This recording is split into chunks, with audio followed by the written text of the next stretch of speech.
Alright, g'day guys, and welcome back today to another Obsidian video. We're going to dive further into the CLI videos again today. I was thinking this is going to be my last video. It's actually not. I think, yeah, let's go with second to last video again. There's just so much this tool can do, right? Today though, what we're going to be looking at though is how to use this to get non-official content, right? So third-party content primarily, or homebrew content, things that have been entered from other sources. And you can see here that I've got some Tomb of Beasts 2 going on with some stat blocks and things like that. That's what we're going to be officially looking at today, how to make that content. Alright, so let's jump in and let's have a look. Okay, so the first thing we got to do is just check our configuration to make sure we're set up. Now I'm running on the CLI folder like we've been doing this whole video series. I've got 5e tools in here. It only works for 5e guys. This is not a Pathfinder 2 thing. Inside the bin folder is where you'll find the TTRPG convert exe. Don't forget to update that every now and then. There is a fresh update currently, so go to the GitHub, download the file, override this one with the new one. Also, we've got the 5e tools mirror. Alright, that's a GitHub clone that we had previously. We've also got the TTRPG convert CLI. That's a copy with all the templates and things in it. And you can see here today that I've got a homebrew folder. It's the homebrew folder that we're trying to replicate today. Alright, so in order to replicate the homebrew folder, what we need to do is actually make another clone of another GitHub site. So, if I bring in our source site, and we go Utilities, Homebrew Manager, and click Browse Source Repository, that gets us the URL that we need. Okay, we need that URL, so take a copy of it. And then what I've got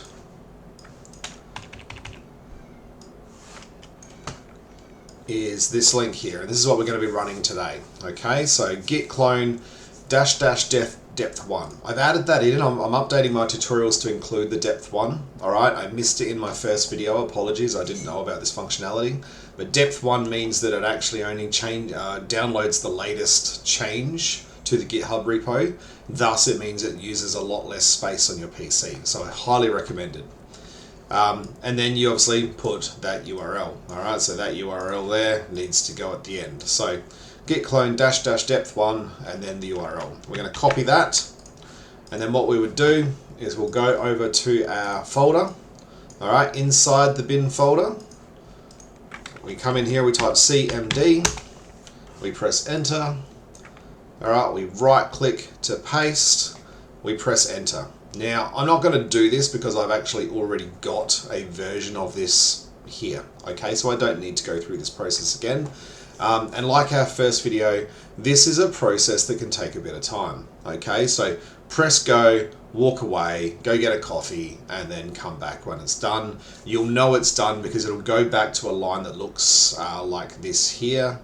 So just that bit there, alright, and it'll be down there to say that it's completed. Alright, and of course once it is done, you should have a homebrew folder. Inside of that folder is the data that we're looking for. Alright, so we're looking for the structured data. And just as an example, if we jump in and have a look at, what do we got? Creature. Alright, you can see that there's a whole heap in here that's been added. Now these are books that have basically been entered by the community, alright, so that people can obviously use them. I will say this, we don't support piracy. Please only use this for the content that you own. Alright, we now have our homebrew folder there and ready to roll. So what do we need to do next? Alright, we need to go and have a look at our command prompt. So let's go ahead and have a look at that. Okay, now if you watch one of my first videos, you probably remember that I said to keep your command line somewhere so you can find it. Okay, and if we go through and we have a look in my mechanics folder, CLI with my lock icon, using the Iconize plugin these days by the way, we come down here and you can see that I've got my CLI command saved. Alright, so here's like a basic one that we could run. Alright, remember the first video we ran through how to do the system reference document. This is a much more advanced version here. Now, it's actually pretty simple to include other content, okay? And you'll see here that, this is the end of the original command. And if we come through and have a look here, you can see that ends there.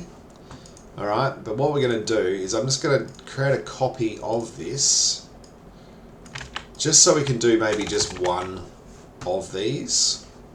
I'll use a personal favourite, which is Tomb of Beasts. Cobalt Press do a fantastic job.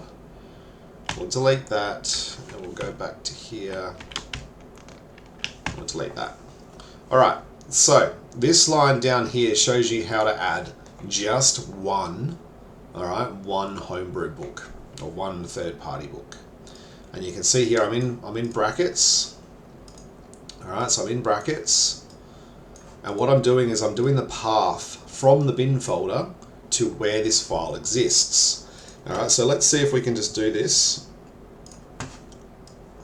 We'll bring it up here. Let's see if we can do it the same thing. Alright, so we're in the bin folder. And then we have the homebrew folder. So homebrew / creature / and then Cobalt Press Beast.json. And you can see there's a semicolon in there. I find that very weird as a naming convention, but that's what they've gone with. But if we come down here, Cobalt Press Beast.json. So it's literally, if I press F2 on that and copy, you can go away. Alright, press copy, it's just literally that pasted in there with a homebrew / creature / Cobalt Press Beasts. That tells the tool to use this as a source. Okay, so just like we did here, we're saying we want to include data from this mirror in the data folder, use anything in there. Technically, you can come in here and do the same thing. Now, I don't know if you actually need to include this bit, to be honest. Based on this, you might be able to get away with just having that, but we'll do some testing in a minute and see if we can actually get that to work. Anyway, that tells the command line that this is where the data exists. Now we need to tell the tool that we want to include the data and how we want to include the data. So let's jump over and let's have a look at our configuration file. Okay, so I'm back in my bin folder, which is where I keep my configuration templates. Okay, you can see I've got 3 different options here. Today we're going to be having a look at the dm-sources-basic, which is the one we've been using for this tutorial video. If we double click that open, and just bring that over here, you can see that I've actually already updated it with the TOB. Alright, now where did I get that? Obviously, if you remember from one of the first videos, anything that's added in the from field, it will create notes based on these sources. Alright, so in this situation here, we add this here, it's going to create the monsters. If there were spells in that file, it'll add the spells. If there were items in that book, it will add the items. Alright, but where do we get the TOB? How do we know what that is? Alright, let's jump into our homebrew folder. Alright, and let's go down to creature. And let's go down to Cobalt Press Beasts and open that. If we have a look here, we're looking for the field called JSON. Alright, so TOB is what we actually need there. And just to show you another example of this, of where this actually becomes a lot clearer, we're looking for, I think I actually had it open. Monster Manual Expanded, let's just... Alright, Monster Manual Expanded is a really good one to sort of have a look at. Because you can see here that we've actually got an abbreviation called MME and a JSON, which has a different name. I just want to be very clear that you need to use the JSON field, not the abbreviation. Alright, which gets confusing in some files because quite often it's exactly the same thing. But as you can see in some files, that's not actually the case.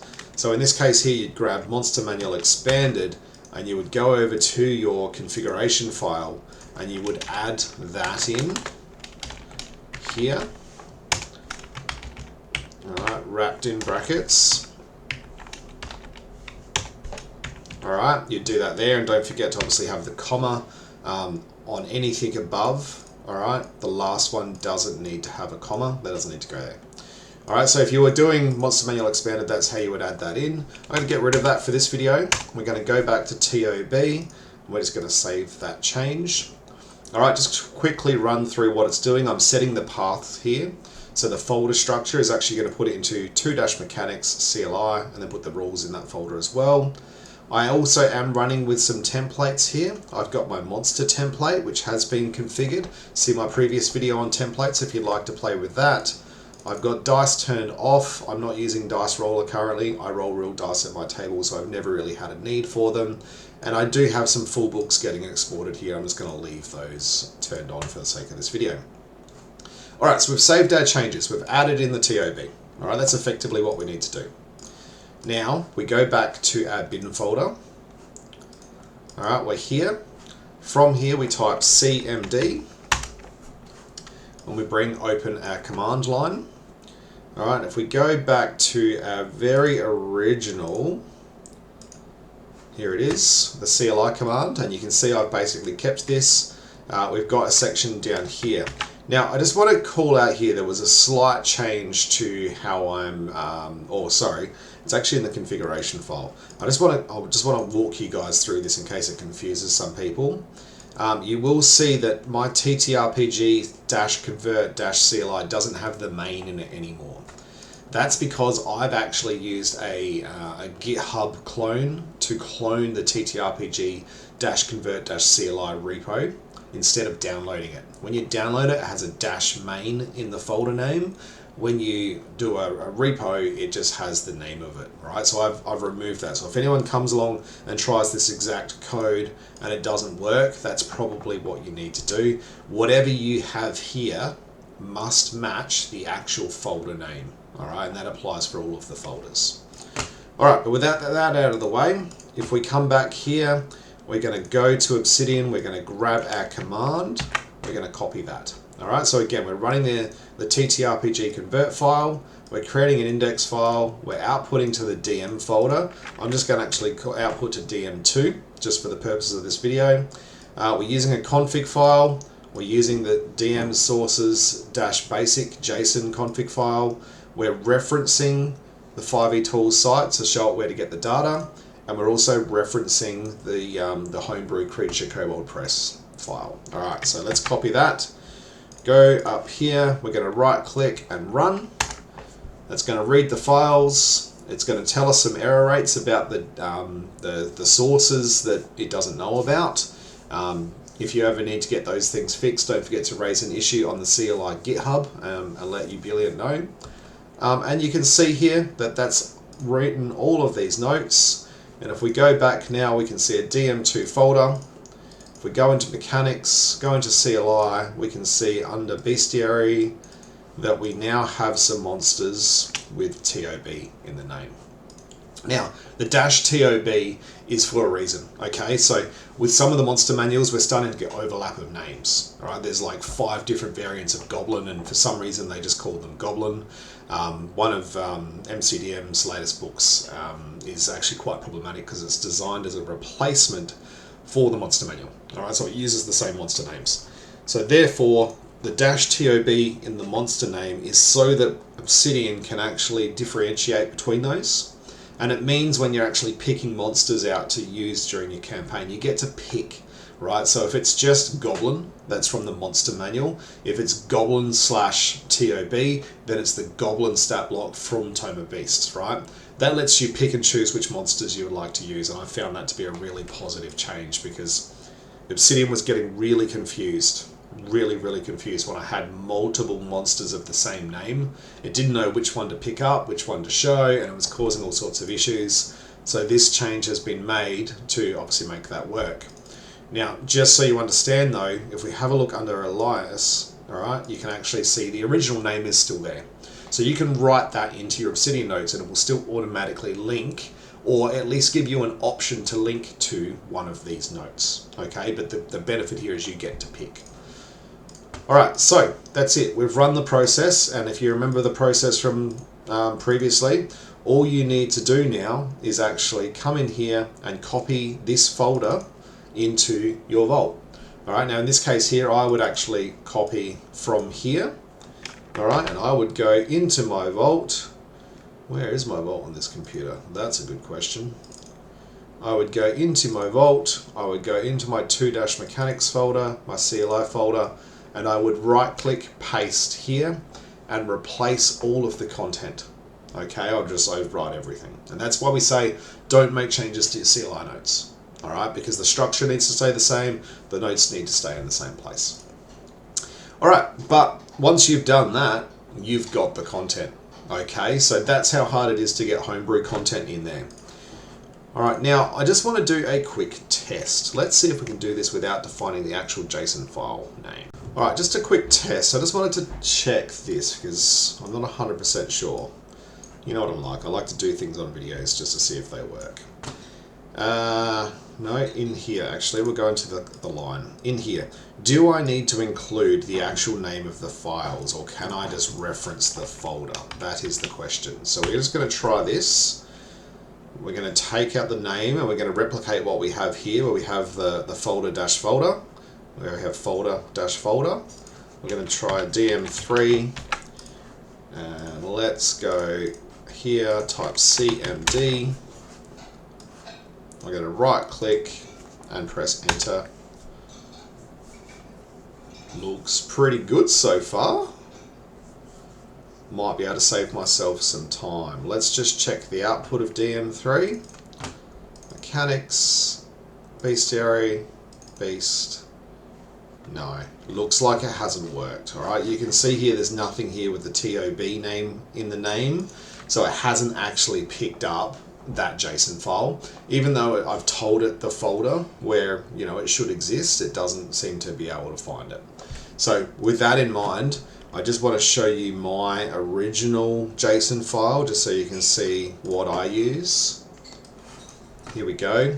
So you can see here I've got a lot more in my from field. Okay, and if we go and have a look at my actual configuration command, all right, you can see that I've actually gone through and added all these in. So what do you need to do? You do one in brackets, and then a space, and then the next one in brackets, and then space, and then in brackets, and you list all of the books that you're interested in obviously obtaining. Now obviously only use the books that you own. As you can see, I have purchased lots and lots of stuff over the years. So go through and basically, add all of those in, and that's why I say store your command line, all right, somewhere. And I have it obviously in my CLI folder as a note, and I just store my CLI command down there. All right, so there we go. That's actually pretty much it. Once you've done that, obviously you'll come in here and you can restart Obsidian, and that will then index all of your folders. You can see that you'll then have the -tob if you're doing Tomb of Beast, in this case Tomb of Beast 2, and you should be able to come in and obviously your notes will render however you're doing it. I'm using the fantasy stat blocks, which obviously I really like because it's got the ability to add them to combat, which is really cool. But outside of that, you can change the templates that you're using. Go see my previous video on templates. And yeah, it should just work. It's a really simple way to get the content that you own into Obsidian so you can use it the way you want to use it. So, alright, there we go guys. Thank you for watching. That has been how to do CLI Homebrew content.